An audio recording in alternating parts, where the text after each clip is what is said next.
Biodiversity is very important for livestock and agriculture. A good example perhaps to think about is the soil.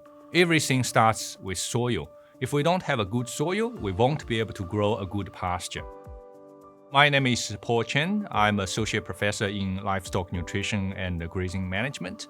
I'm based at the Dookie campus in Northern Victoria of Melbourne University.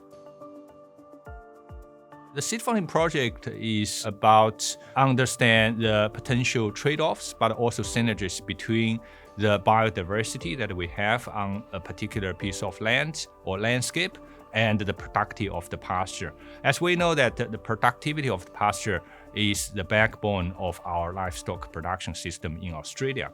So what we will be doing is to locate two places, one in Northern Victoria, one in Southern Victoria, and use them as case studies and tracking down the soil change, including the soil microbes, the soil biophysical changes, minerals, and also looking at how much pasture that we grow under different conditions. A few years ago, we have done some literature scanning, looking at how shelterbelt would impact on pasture land, soil microbes, and biodiversity altogether. It seems like there are plenty of international literature, but unfortunately, the localized literature is lacking.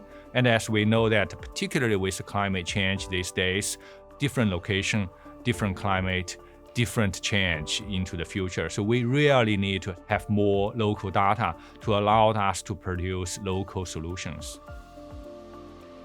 The bottom line of this is about awareness improvement. There is a perception, sometimes from the community, perhaps from people living in the city, that agricultural production is degrading the environment. I think what we try to find here is some sort of evidence for the happy medium to exist, which means the biodiversity can be potentially preserved. At the same time, we still have highly productive pasture land.